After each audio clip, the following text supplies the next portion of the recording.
ان الحمد لله نحمده ونستعينه ونستغفره ونعوذ بالله من شرور انفسنا ومن سيئات اعمالنا من يهده الله فلا مضل له ومن يضلل فلا هادي له واشهد ان لا اله الا الله وحده لا شريك له واشهد ان محمدا عبده ورسوله اما بعد فان خير الحديث كتاب الله وخير الهدي هدي محمد صلى الله عليه واله وسلم وشر الامور محدثاتها وكل محدثة بدعة وكل بدعة ضلالة وكل ضلالة في النار. اعوذ بالله السميع العليم من الشيطان الرجيم من همزه ونفخه ونفثه.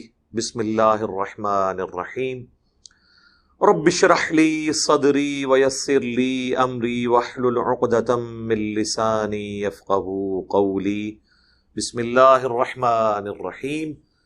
ان اللہ وملائکتہ یصلون علی النبی یا ایہا الذین آمنوا صلوا علیہ وسلموا تسلیما. اللہم صل علی محمد وعلی آل محمد کما صلیت علی ابراہیم وعلی آل ابراہیم انک حمید مجید. اللہم بارک علی محمد وعلی آل محمد کما بارکت علی ابراہیم وعلی آل ابراہیم انک حمید مجید. اللہم ربنا آتنا فی الدنیا حسنہ وفی الآخرۃ حسنۃ وقنا عذاب النار. ربنا آتنا من لدنک رحمہ وہیئ لنا من امرنا رشدا.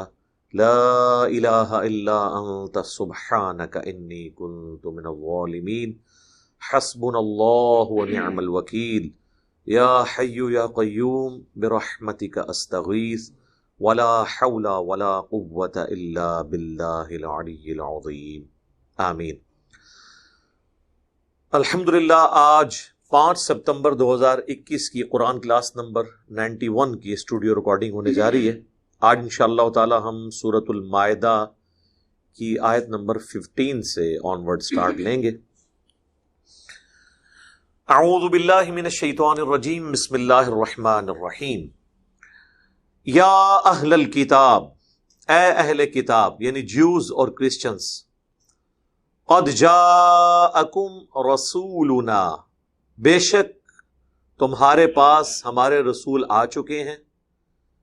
یبین لکم کثیرا مما کنتم تخفون من الکتاب، اور وہ بہت سی باتیں کھول کھول کر بیان کر رہے ہیں جنہیں تم چھپایا کرتے تھے.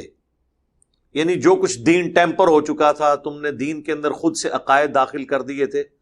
جب بھی کوئی نیا پیغمبر آتا ہے نا، اس کا اولین فرض یہی ہوتا ہے کہ اس سے پہلے جو انبیاء کے ماننے والے ہو گزرے ہیں، انہوں نے دین کے اندر جو بدعات داخل کی ہیں، عقائد کی خرابیاں، وہ ان کو دور کرتے ہیں.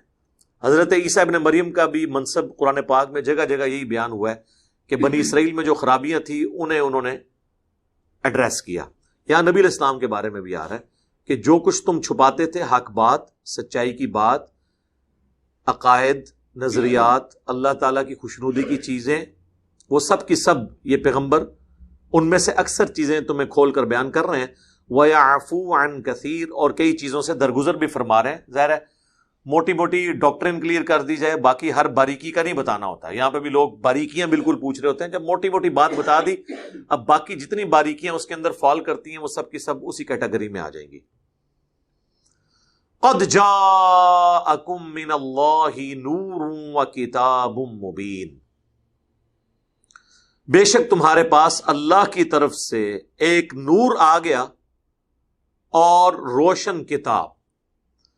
اگر تو اس کا معنی عربی لنگوسٹک کے اعتبار سے ایسا کیا جائے کہ یہ واو کو ہم کنسیڈر کریں کہ یہ پچھلے لفظ کی تفسیر ہے، تو یوں ترجمہ بنے گا کہ بے شک تمہارے پاس آ گیا اللہ کی طرف سے نور، یعنی کھلی کتاب قرآن. یہ معنی بھی درست ہوگا.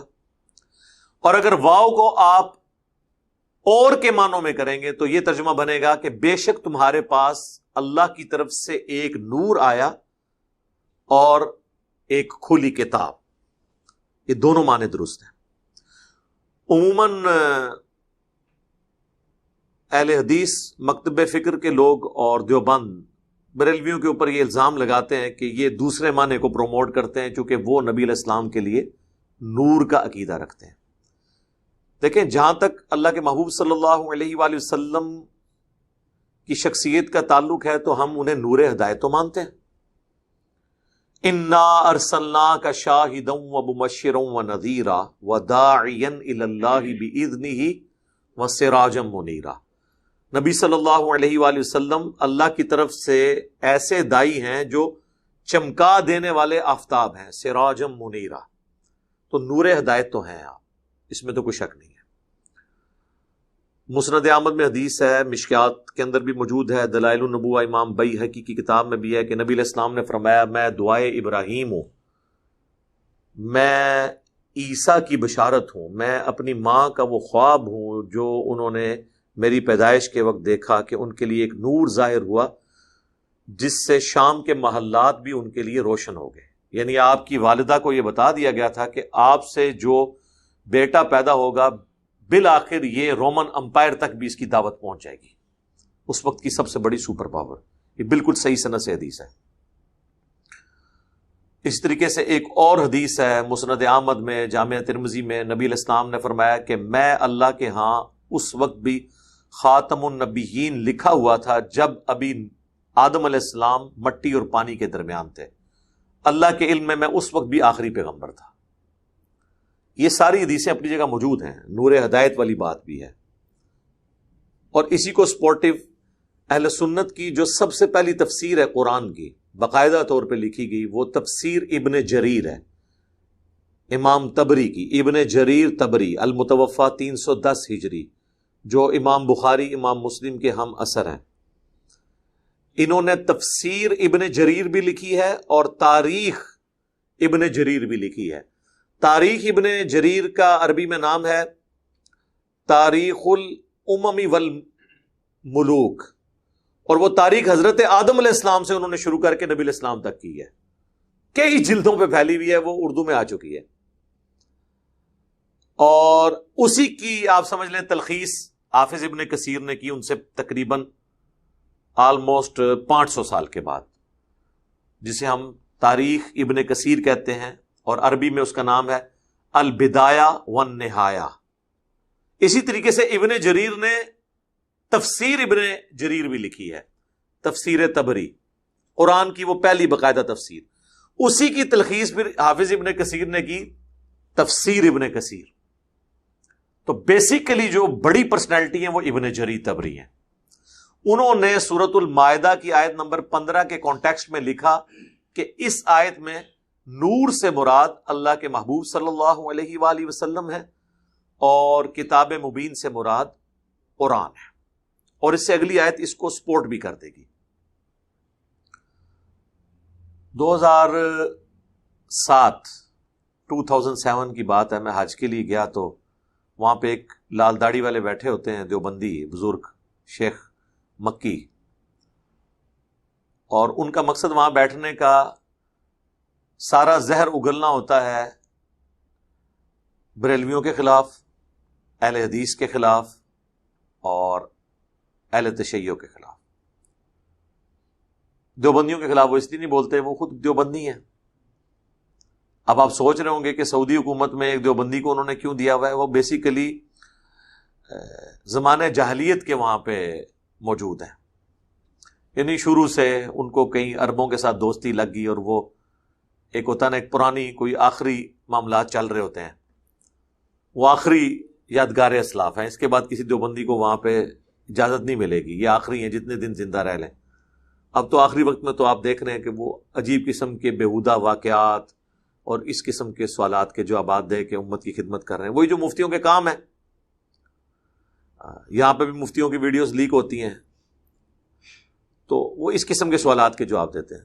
تو 2007 میں جب حج کے لیے گیا تو وہ اپنا میگا فون لے کے تو 15-20 اپنے مریدین یا زیادہ 40-50 سے زیادہ لوگ نہیں ہوتے، تو لے کے بیٹھے ہوئے اور اسی آیت کو ڈسکس کر رہے اور کہہ رہے کہ جی دیکھیں یہ بریلویوں نے تحریف کر دی اور کہہ دیا کہ یہاں پہ نور سے مراد نبی علیہ السلام ہے، حالانکہ یہ اس سے مراد کتاب اللہ ہے۔ اب اس بیچارے نے ابن جریر کی تفسیر پڑھی ہو، یہ لوگ تو اپنے مسلک کے اپنے کنویں کے مینڈک ہوتے ہیں، دوسروں کو پڑھتے نہیں، ان کو پتہ ہی نہیں ہے کہ وہ اتنا بڑا الزام جو بریلویوں پہ لگا رہا ہے، وہ بریلویوں کو تو چھوڑ دیں، جب ابن جریر تبری کے اوپر یہ الزام لگے گا تو آپ کی تو پوری اپنی سنیت سٹیک پہ لگ جائے گی، اور جو جو فتوے آپ ان پہ لگا رہے ہیں وہ تو ان پہ بھی جائیں گے۔ آپ اس عقیدے کے اندر چھپی ہوئی غلط چیزیں جو ہے نا ان کی مخالفت کریں کہ ہم نبی علیہ السلام کو سپیشی کے طور پر انسان مانتے ہیں، آپ اس اعتبار سے نور نہیں ہیں، لیکن ہدایت کے اعتبار سے آپ نور ہیں۔ ایون آپ کے صحابہ بھی نور ہیں، قرآن بھی نور ہے، بخاری اور مسلم بھی نور ہے، وہ روشنی جس سے ہم ہدایت حاصل کرتے ہیں۔ اور بریلویوں کو یہ سمجھائیں کہ اللہ کے بندو، نبی علیہ السلام کو آدمی ماننا، بشر ماننا، یہ ان کی افضلیت ہے، کیونکہ اشرف المخلوقات بشر ہے، یہ تو ہم مانتے ہیں سب سے افضل مخلوق، اور لاجیکلی بھی انسان اپنی مرضی سے خدا کو چوائس کرتا ہے، اور فرشتے جو ہیں ان میں تو نافرمانی کا جذبہ ہی نہیں ہے۔ انبیاء کے لیے بھی ہمارا یہ عقیدہ ہے کہ وہ اللہ کے خوف کی وجہ سے گناہ سے بچتے ہیں، مادہ ان کے اندر بھی گناہ کرنے کا موجود ہوتا ہے، اور یہی ان کی خوبی ہے کہ گناہ کا مادہ ہونے کے باوجود وہ گناہ نہیں کرتے اللہ کے خوف کی وجہ سے۔ جبرائیل علیہ السلام اگر گناہ نہیں کرتے تو ان کے اندر تو حصی نہیں گناہ کرنے کی، تو وہ کمال نہیں ہے۔ کمال تو یوسف علیہ السلام کا ہے کہ قرآن میں اللہ تعالیٰ نے فرمایا کہ اس عورت نے یوسف کا قصد کیا، یوسف بھی اس عورت کا قصد کر لیتا اگر اپنے رب کی برہان نہ دیکھتا۔ تو اللہ تعالیٰ کا خوف ان پر غالب ہوا، کسی بھی وجہ سے ہوا، اللہ نے کوئی چیز ان کو دکھا دی، بہرحال ظاہر ہے کہ انہوں نے ڈیسیژن تو خود ہی کیا نا بچنے کا۔ تو انبیاء کرام افضل ہیں فرشتوں سے، لہذا یہ اس پہ کوئی مصیبت میں نہیں پڑ جانا چاہیے۔ صحیح مسلم میں حدیث ہے، اللہ تعالیٰ نے انسانوں کو مٹی سے، جنوں کو آگ سے، اور فرشتوں کو نور سے پیدا کیا۔ اور یہ جو پہلے دو حصے ہیں نا، یہ تو سورۃ الرحمن میں، سورۃ الحجر میں بھی اللہ تعالیٰ نے فرمایا کہ ہم نے جنوں کو انسانوں سے پہلے آگ کی لپٹ سے پیدا کیا، اور انسان کو کھنکراتی ہوئی مٹی سے۔ اور آگ کی لپٹ بھی وہ اوپر والا فلیم جو ان سین فلیم ہے، ایک فلیم وہ ہے جو آپ کو روشنی کی شکل میں نظر آتا ہے، ایک اس کے اوپر بھی ایک فلیم ہوتا ہے جو جس کے آر پار آپ دیکھ سکتے ہیں، لیکن وہ سب سے زیادہ گرم حصہ فلیم کا وہی ہوتا ہے۔ اس لپٹ سے جنات کو اللہ تعالیٰ نے پیدا کیا۔ تو انسان کی افضلیت بشر ہونے میں، تو بیسیکلی بریلوی ڈسیو اس لیے ہوتے ہیں کہ وہ یہ سمجھتے ہیں کہ اگر ہم نے نبی علیہ السلام کو انسان مان لیا تو ان کی توہین ہو جائے گی۔ ان کو یہ بتائیں کہ ان کو نور ماننا توہین ہے اگر آپ سپیشی کے طور پہ مان رہے ہیں، کیونکہ نور سے مٹی افضل ہے، جو مخلوق نور ہے۔ ایک تو ہے نا اللہ نور السماوات والارض، اللہ کے نور کی جب بات ہوتی ہے وہ مخلوق نہیں ہوتی، وہ اللہ کی صفت ہے۔ مخلوق نور جو اللہ نے کریٹ کی ہے، جیسے فرشتے اللہ کی صفت نہیں ہے، اللہ کی مخلوق ہے۔ انسان اللہ کی صفت نہیں، اللہ کی مخلوق ہے۔ سپیشی کے طور پر، سپیشیز میں سے سب سے افضل انسان ہے۔ لقد خلقنا الانسان فی احسن تقویم۔ تو نبی علیہ السلام کی فضیلت بشر ہونے میں، لیکن یہ بشر ہونا آپ کا ایک سپیشی کے طور پر ہے، ادروائز مرتبے کی بات نہیں ہے۔ مرتبے میں تو کوئی جن، کوئی فرشتہ، کوئی پیغمبر ان کے مرتبے کا نہیں ہے، یہ تو کوئی دوسری بات ہی نہیں ہے۔ اور ان کے انسان ہونے کے باوجود اللہ نے ان کو ایسی کوالٹیز دی تھی کہ جو فرشتوں میں بھی نہیں ہے۔ اللہ تعالیٰ نے بغیر خلائی لباس کے، بغیر کسی پروٹیکشن کے آسمانوں کی سیر کروا دی معراج میں۔ انسان تو خلا کے اندر بغیر سانس کے سروائیو نہیں کر سکتا۔ جنت کی سیر کروائی، جہنم دکھا دیا، اور کیا کچھ حقائق دکھائے۔ وہ اللہ اور اس کے بندے کے درمیان راز ہے۔ صحیح بخاری مسلم میں آتا ہے، نبی الاسلام نے فرمایا کہ نماز میں خشوع و خضوع اختیار کیا کرو، اللہ کی قسم میں اپنی پیٹھ کے پیچھے بھی تمہیں دیکھ رہا ہوتا ہوں، یعنی جب میں نماز پڑھ رہا ہوتا ہوں نا تو مجھے نظر آ رہا ہوتا ہے کہ کون کھجلی کر رہا ہے، کون داڑھی کے ساتھ کھیل رہا ہے، اور آج کے دور میں کون موبائل کے ساتھ لگا ہوا ہے، کیونکہ آپ علیہ السلام کو پیچھے نظر آتا تھا۔ یہ آپ کا معجزہ تھا کہ ان دو آنکھوں سے آپ پیچھے بھی دیکھ لیتے تھے، یہ اسپیشل پروٹیکشن تھی۔ نبی الاسلام پہ پیچھے سے بھی کوئی حملہ نہیں کر سکتا تھا، آپ کو نظر آتا تھا۔ یہ اللہ نے ان کے ساتھ پروٹیکشن پرمنٹلی اٹیچ کر دی تھی۔ دوسرا بخاری مسلم میں یہ آتا ہے، نبی صلی اللہ علیہ وآلہ وسلم نے ایک دفعہ نماز کسوف پڑھائی، سورج گرہن کی نماز، اور آپ نماز کے دوران چند قدم آگے چلے، پھر یوں کیا، پھر یوں واپس کیا۔ تو صحابہ نے بعد میں پوچھا کہ آپ نے یہ نماز میں جو عمل کیا ہے ہم نے پہلے نہیں آپ کو دیکھا۔ تو آپ نے فرمایا مجھے اللہ نے نماز کے دوران ہی جنت بھی جہنم بھی دکھا دی، میں نے جنت دیکھی، اس میں انگوروں کا میں نے ایک گوشہ دیکھا، میں نے ارادہ کیا کہ میں اسے تمہارے لیے توڑ دوں، پھر تم ہمیشہ اسے کھاتے رہتے، کیونکہ جنت کی نعمت کو فنا نہیں ہے۔ جنت میں آپ جتنے انگور کے دانے توڑ کے کھائیں گے دوبارہ اتنے ہی اگائیں گے، کیونکہ جنت کو فنا نہیں ہے نا، فنا تو دنیا کی چیزوں کا ہے۔ اب یہاں سے ہاتھ جنت کی در 7 آسمانوں کے اوپر، تو یہ تو ایکسٹرا آرڈنری کوالٹی ہے۔ بخاری مسلم میں آتا ہے، نبی علیہ السلام کے پسینے میں سے خوشبو آتی تھی، اور صحابہ کرام آپ کا پسینہ عطر کے طور پر استعمال کرتے تھے، لے کے جاتے تھے۔ اب عام بندے کو تو یہ کوالٹی حاصل نہیں ہے، تو کئی ایک چیزیں تھیں جو پرماننٹلی آپ کے ساتھ اٹیچ تھی۔ تو آپ انسان ضرور تھے لیکن مرتبے میں نہیں، اسپیشی ہونے میں، اور وہ آپ کا فخر ہے۔ قل انما انا بشر مثلکم، اے نبی تم فرما دو کہ میں بشر ہونے میں تمہاری طرح ہوں۔ تمہاری مثل سے مراد ہے اسپیشی، مرتبے کی بات نہیں ہو رہی، اور وہ بھی اسپیشی کی بات میں اس لیے کر رہا ہوں کہ بخاری مسلم دونوں میں آتا ہے کہ نبی صلی اللہ علیہ وآلہ وسلم وصال کے روزے رکھا کرتے تھے، یعنی ایک روزہ افطار کیے بغیر اگلا روزہ رکھ لینا۔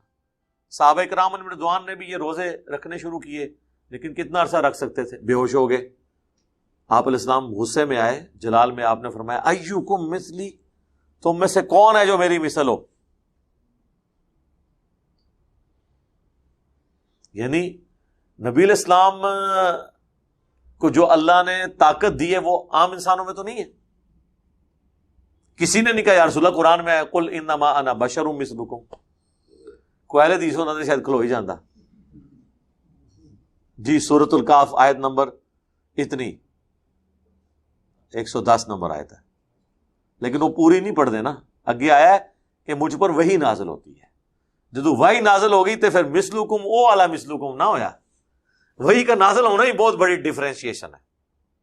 اچھا اہل حدیث کی بھی میں یہ نہیں کوئی اس کو نیگیٹو نہ لے لے، میں سارے اہل حدیث کی بات نہیں کر رہا، اوورال ان کے جو ڈیسنٹ لوگ ہیں نا وہ صحیح توحید بیان کرتے ہیں، لیکن توحید بیان کرتے ہوئے توہین رسالت نہیں کرنی چاہیے، اس کو بیلنس رکھنا چاہیے۔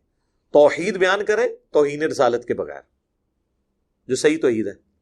تو یہ آیت میں چونکہ وہ تھا، اسی طریقے سے وہ مکی صاحب نے اپنے وہ جناب مریدین میں بیٹھ کے وہ لال داڑھی والے مولانا صاحب نے کہا کہ جی احمد صاحب بریلوی صاحب کا ایک شعر ہے، وہی جو مستوی عرش تھا خدا ہو کر، مدینے میں اتر پڑا مصطفیٰ ہو کر، استغفر اللہ۔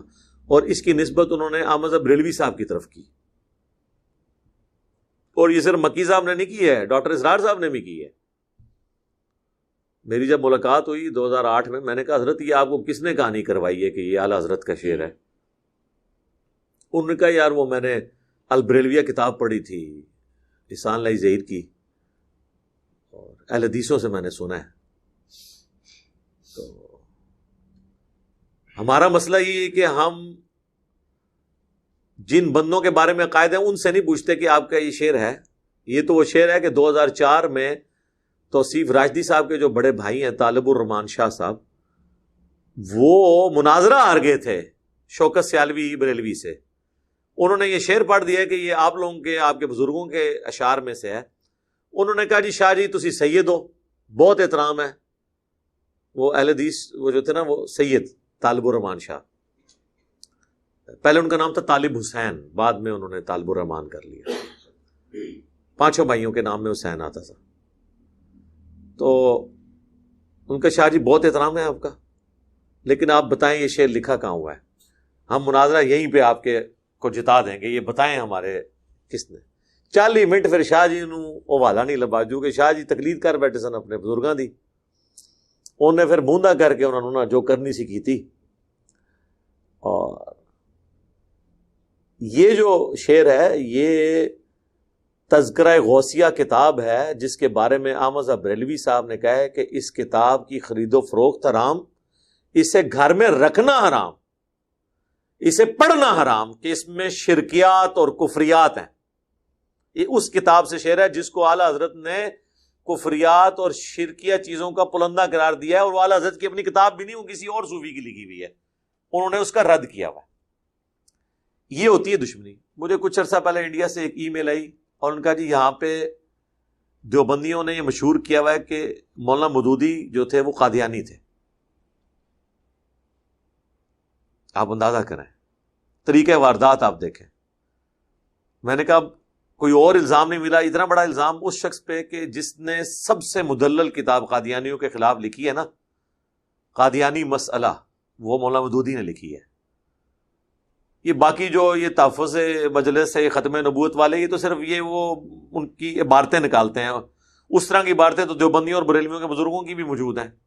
وہ پاکٹ بک احمدیہ آپ قادیانیوں کی پڑھ لیں، انہوں نے ایسی لتر پریڈ کی ہوئی ہے نا ان کی کہ ہاں جی یہ غلط ہے، اے لکھیا جی کشف المحجوب وچ بھی، اے جناب اشرف تھانوی صاحب دی سمانے وچ بھی ہے لکھیا جی، اے جناب ملفوظات شریف وچ بھی لکھیا جی، آ جاؤ۔ مودودی صاحب پہلے بندے ہیں جنہوں نے علمی رد کیا ہے اس زمانے میں جب قادیانیوں کو لوگ کافر نہیں کہتے تھے، اور اس کی وجہ سے کہا گیا کہ مودودی رحمہ اللہ اس فتنے کے بانی ہیں کہ انہوں نے قادیانیوں کے خلاف ایک مہم برپا کی، گورنمنٹ نے ان کے خلاف مقدمہ بنایا، اس کے پیچھے پولیٹیکل ریزنز بھی تھی، لیکن پلیز یہ لی کہ اس نے فتنہ کھڑا کیا ہے، کیس عدالت میں چلا، سزائے موت ہوگی مولانا مودودی کو، قادیانیوں کے خلاف تحریک چلانے پہ سزائے موت مولانا مودودی کو۔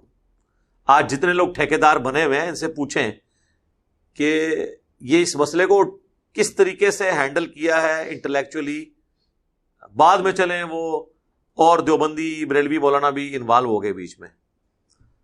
تو مولانا مودودی کو سزائے موت ہوئی، اور وہ بڑا رکت انگیز منظر ہے، وہ اخبار میں جب چھپی، وہ اخبار گھر آئی، ان کی وائف نے وہ اخبار چھپا لی بچوں سے، وہ بڑا دردناک واقعہ وہ ان کے بچے سناتے ہیں۔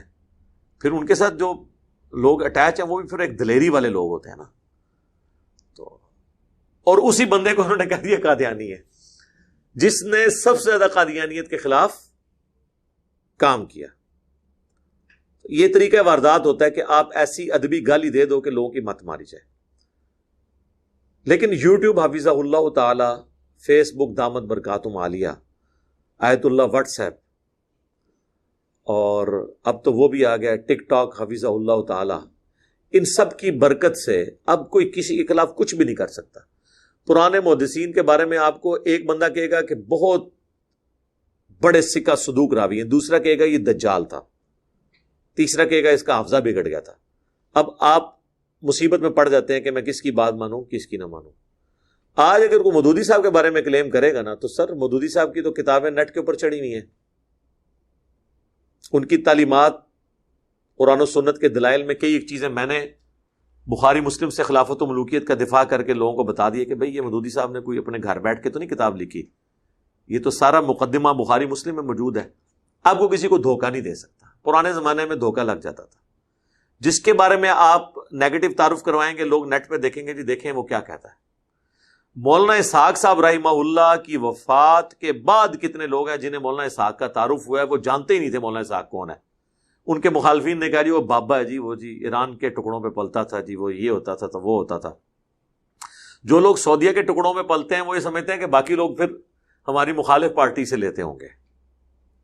اچھا یہ تو ایران کے ٹکڑوں پہ پلتے ہیں، تو بریلوی جو اہل حدیثوں کے خلاف کلپ چڑھاتے ہیں ان کو کون ٹکڑے دیتا ہے؟ کیونکہ بریلوی ریاست تو ابھی تک کوئی قائم نہیں ہوئی ہے۔ دیوبندیوں کا تو آپ کہیں گے کہ جی طالبان دے رہے ہیں، تو طالبان تو بیچارے بھی خود مانگیں گے کچھ سال، ٹھیک ہے، تب جا کے کہیں اسٹیبل ہوں گے۔ یہ ایک ادبی گالیاں رکھی ہوئی ہیں۔